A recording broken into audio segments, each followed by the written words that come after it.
नमस्ते, मेरा नाम सांख है और आप बेधड़क खबर देख रहे हैं। हरियाणा में जिस तरह का चुनावी परिणाम आया है उसे अब लेकर कांग्रेस में ही खींचतान शुरू हो गई है।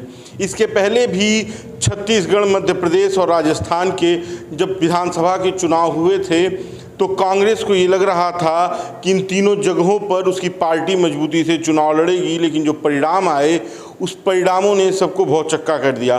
तीनों राज्य में भारतीय जनता पार्टी ने चुनाव की जीत की अपनी ये कह लीजिए कि हैट्रिक बनाई और इस बार हरियाणा में भी।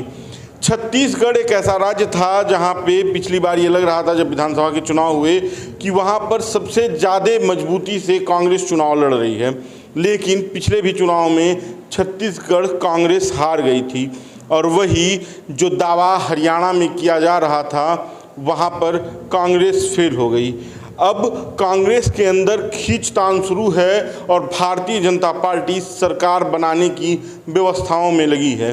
तकरीबन 9.5 साल तक मनोहर लाल खट्टर को हरियाणा का एक कह लीजिए कि जाट से अलग एक मुख्यमंत्री देने के बाद फिर गैर जाट मुख्यमंत्री 6 महीने के लिए नायब सिंह सैनी को बनाकर भाजपा ने हरियाणा के अन्य तबकों के लोगों को साधा और तीसरी बार हरियाणा में विजय की ये कह लीजिए कि अपने पताके को फहरा दिया है।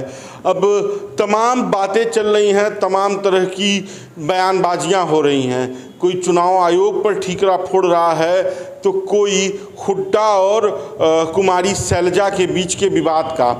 कुछ नेता कांग्रेस के ऐसे हैं जो ये कह रहे हैं कि जब तक पिछड़ों और दलितों को अपने साथ कांग्रेस नहीं लेगी तब तक हरियाणा में कांग्रेस की सरकार नहीं बनेगी।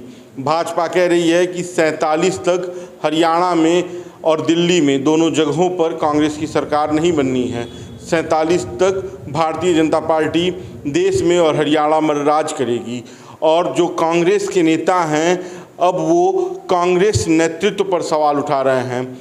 जब जीत का श्रेय अगर हरियाणा में जीत होती और जिस तरह के शुरुआती रुझान थे उसका श्रेय राहुल गांधी और हुड्डा पर बांधा जा रहा था, उनके सिर बांधा जा रहा था, तो हार की जिम्मेदारी भी इन्हीं को लेनी पड़ेगी। एक बात ये भी कही जा रही है, राहुल गांधी की जो भारत जोड़ो यात्रा और भारत जोड़ो न्याय यात्रा चली उसको लेकर तमाम तरह की बातें हो रही थी कि राहुल गांधी लोगों से जुड़ रहे हैं, लोगों से बात कर रहे हैं, लेकिन हरियाणा चुनाव में राहुल गांधी की बयान की वजह से भी कहना है कांग्रेस के नेताओं का कि उन्हें नुकसान हुआ है। और दूसरी बात यह है कि जो गठबंधन था, जो इंडिया अलायंस था, उसे कांग्रेस पार्टी ठीक तरीके से संभाल नहीं पाई हरियाणा के चुनाव में। आम आदमी पार्टी, जेजेपी, ये तमाम पार्टियां जो अलग होकर लड़ी, जेजेपी पहले तो भारतीय जनता पार्टी की सहयोगी रही थी और उसके बाद से इस बार चुनाव में वो अलग होकर लड़ी, इसका भी नुकसान हुआ। बसपा और चंद्रशेखर रावण की पार्टी जो है आज़ाद समाज पार्टी, उसके लड़ने से भी कांग्रेस के जो दलित वोट उनके फेवर में आते वो उनके पक्ष में नहीं आए। चर्चाएं थीं कि इस बार चुनाव के पहले जब नगीना से सांसद चंद्रशेखर चुन लिए गए थे तो ये चर्चा थी कि हरियाणा विधानसभा चुनाव के पहले चंद्रशेखर को अपने साथ लेंगे और आम आदमी पार्टी के साथ चुनाव लड़ेंगे, लेकिन वो भी हरियाणा में नहीं हुआ, जिसका खामियाजा भुगतना पड़ा। अब देखिए, चर्चाओं का दौर है और हार का ठीकरा अब किसी न किसी के ऊपर फोड़ना है।